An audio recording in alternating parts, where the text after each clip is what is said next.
हे दोस्तों मित्रों, तुम्हें कोई भी कष्ट नहीं होगा, ना मृत्यु का, ना रोग का, ना अपमान का, ना कोई भय छू सकेगा।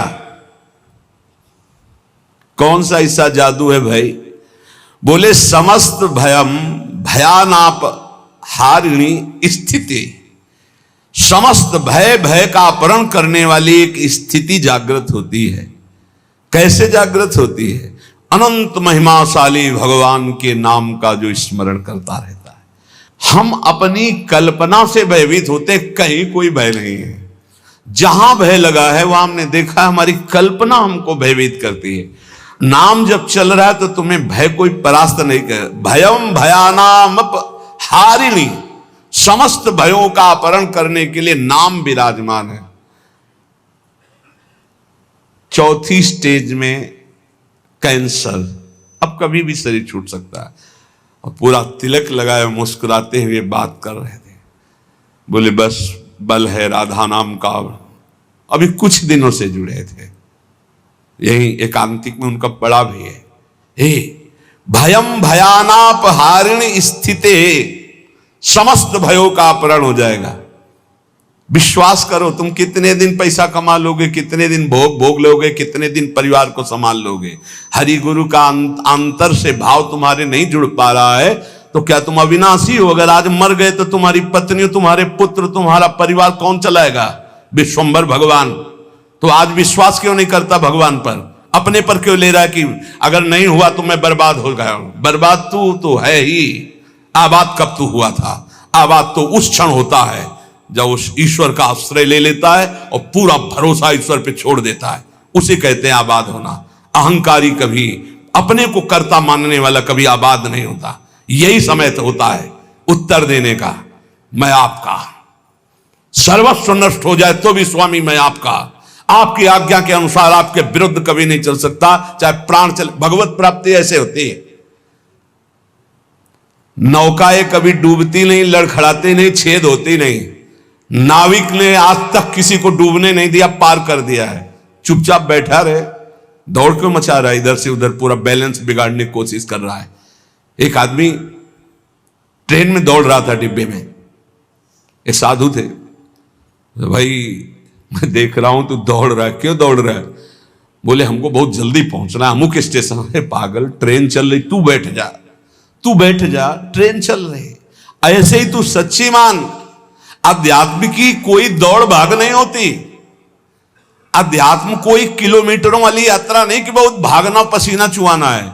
समझ समझ, विवेक का मार्ग, विवेक का। आराम से बैठ जा। काहू के बल भजन को, काहू के आचार, व्यास भरोसे, कुंवर के सोवत पाव पसार। अंतिम समय सूरदास जी का पद, भरोसो दृढ़ इन चरणन केरो। ये है पूरी जीवन की साधना। नाते नेह राम के मनियत, जाके प्रिय न राम बैदे ही, तजिए ताह कोटि बैरिसम जद्य परम सने ही।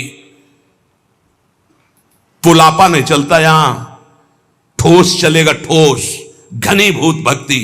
और वो होती भक्तों के चरणों से, हरिभक्तों के चरणों से। जरा भी आप प्रश्नवाचक चिन्ह आपके सामने लग गया तो शरणागति में कलंक लग जाएगा। नहीं, भगवत प्राप्ति का माइक से ठेका लेते हैं। शरणागति, भगवत प्राप्ति बिल्कुल सहज सरल। सब कुछ उनका था, उनका है, उनका ही रहेगा। तुमने जो अपना मान लिया है बस वही समर्पित कराने के लिए रोज सत्संग हो रहा, उसी को समझ लो। भगवान ही तुम्हारे पुत्र परिवार के रूप में हैं। वही ऐसा प्रश्न खड़ा करेंगे कि तुम भगवान को देखते हो या पुत्र को देखते हो।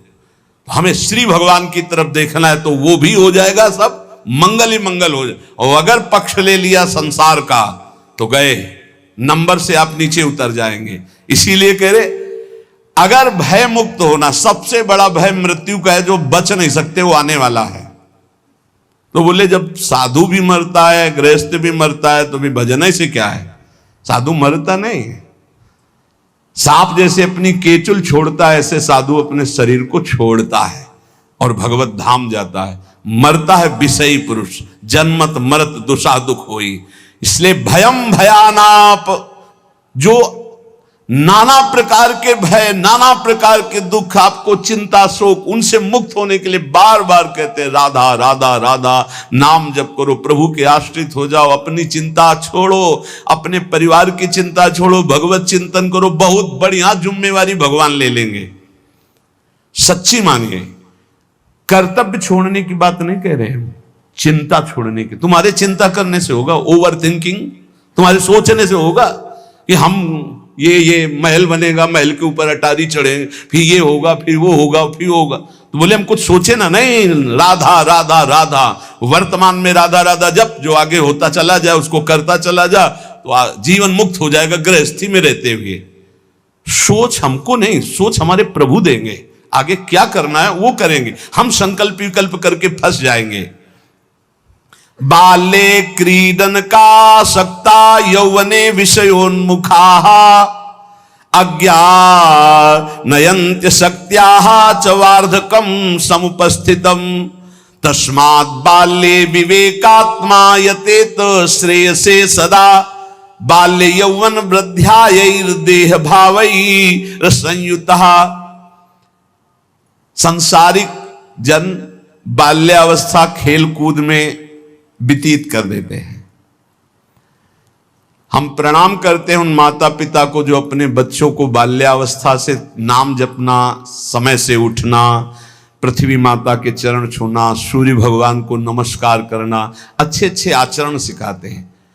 आजकल माता पिता नहीं उठते प्रातःकाल, तो बच्चों को क्या उठाएं प्रातःकाल, 11 बजे तक उठते हैं। बाल्ये क्रीडन का शक्त यौवने विषयोन्मुखा, बाल्यावस्था तो खेल कूद में चली गई। जीवन वही धन्य जो भगवान से मिल जाए, वो जीवन किस काम का। आजकल कह रहे हैं कि बाल्य क्रीडन का शक्त, बालकों को तो क्रीड़ा अवस्था में ऐसा लगा दिया कि बाल्यावस्था कब निकल गई पता नहीं चला। यौवने विषयोन्मुखा, यौवन अवस्था भोगों में फंसा दे। अरे भाई, भगवान कृपा करें सबको अच्छे माता पिता मिले। कैसे अच्छे माता पिता? जो भगवान में लगाते हैं, जो सत धर्म में लगाते हैं, जो सत कार्यों में लगाते हैं। बहुत बड़ा योगदान होता है माता का, फिर दूसरा पिता का। सबसे बड़ा गुरु माता, फिर पिता, क्योंकि वही सतमार्ग में चला। गांव में एक बार नाटक आया था दिखाने के लिए, वो क्या कहते हैं, नौटंकी, वो सुल्ताना डाकू, पूरा दिखाया गया। रात भर देखा था, बच्चे थे हम उस समय। तो जब उसको फांसी की सजा दी गई तो उससे पूछा गया तुम्हारी अंतिम चाहत क्या है? वो हम पूरी जिंदगी भर ध्यान रखा। बोले हमारी माता को हमसे मिला दो। माता को, जे ही माता मिलने आई तो गले लगे और दांत से पूरी नाक काट ली माता की। तो आप ईश्वर ने पूछा ये क्यों किया? बोले मुझे आज फांसी के फंदे में चढ़ाने वाली ये है। पहली बार हमने पेंसिल चुराई थी, और जब इसको कहा कि मां मैं पेंसिल चुरा के लाया, तो इसने कहा बहुत अच्छा बेटा, लिखने के काम आएगी। बस उसी दिन से मुझे लगा कि बहुत अच्छा कार्य है, और आज मैं सुल्ताना डाकू बना और मुझे इसकी फांसी की सजा मिल रही। तो सबसे बड़ी अपराधिनी मेरी मां है जो मुझे इस मार्ग में। मां प्रथम गुरु है। आप अपने बच्चे को जैसे गर्भ से शिक्षा, अगर हम प्रार्थना करते हैं गृहस्थ में वो बच्चा गर्भ में आ जाए तो सहवास बंद कर दो, सात्विक भोजन पाओ, भगवत नाम कीर्तन सुनो, भगवत कथा सुनो, महान तीर्थों का भ्रमण करो अगर कर सकते हो, उससे तुम्हारे बालक के बहुत सात्विक संस्कार होंगे। यौवने विषयोन्मुखा, जवानी भोगों में व्यतीत करने के लिए प्रेरणा दी गई, और अंदर और बाहर दोनों से संयोग बने, विषयों से हृदय मलिन हो गया।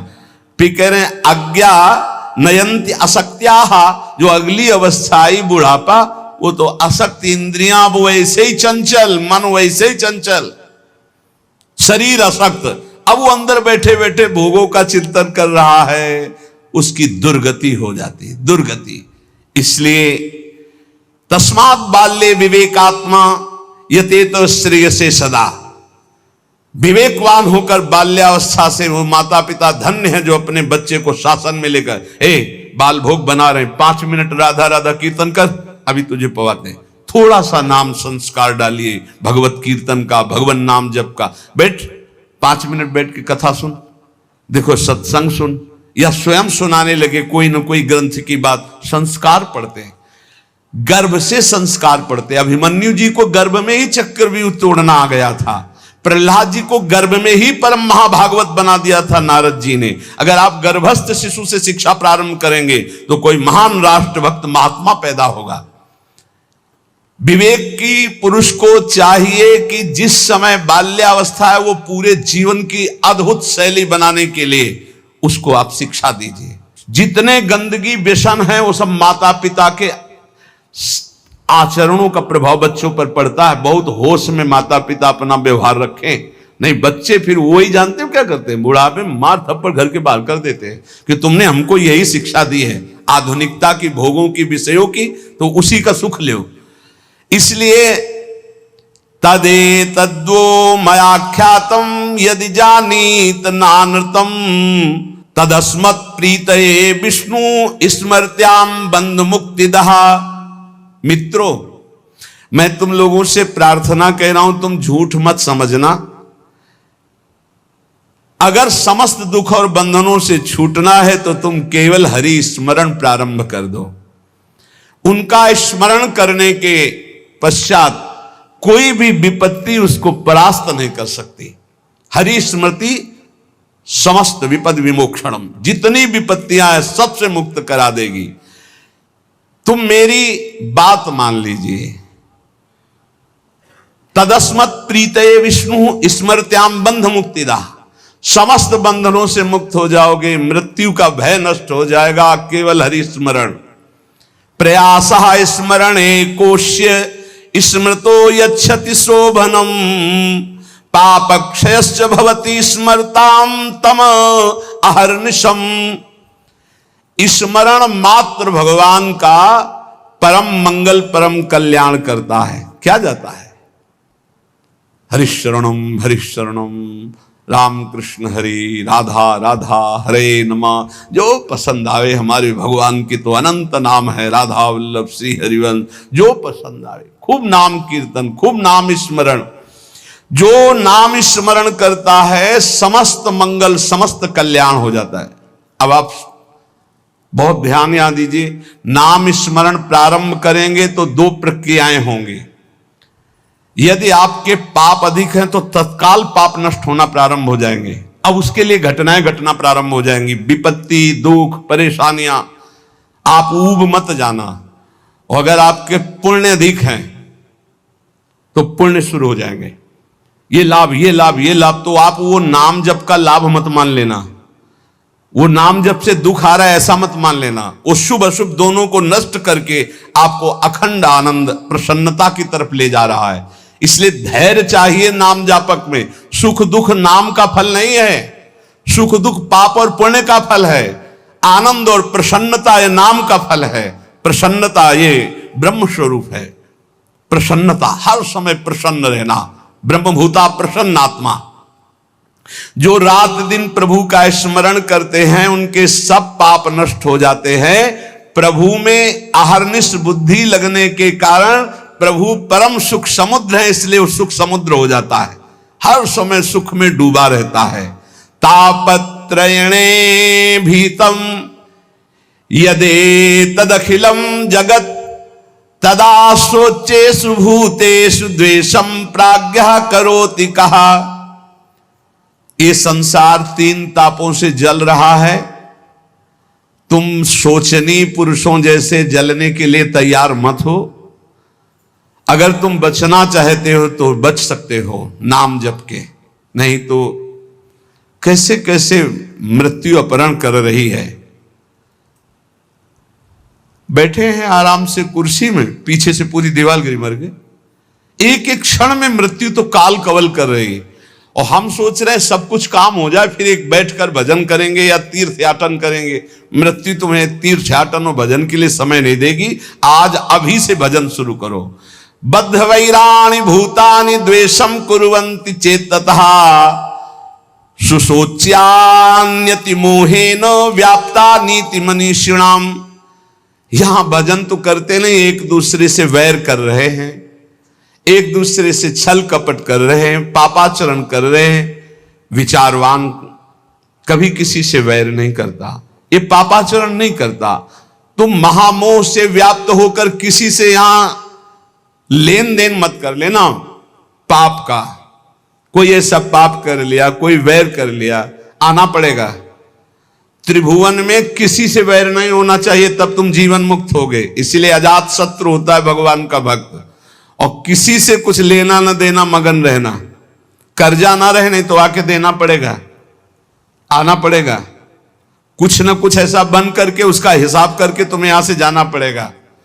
बोले जैसे हमारा जवान लड़का था, बहुत मेहनत करके, बहुत वो अपने में कम खर्चा करता था, सब हम ही को देता था क्योंकि कर्जा निपटाने आया था, और कर्जा निपटा चला गया। वो तुम्हारा लड़का थोड़ी था, वो अपना कर्जा देने आया था।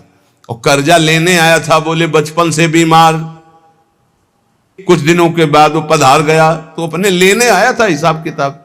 बहुत होश में, जीवन मुक्त होने के लिए किसी से लेना नहीं, किसी का देना नहीं, किसी से वैर नहीं, किसी से मित्रता नहीं, सबसे भगवत भाव।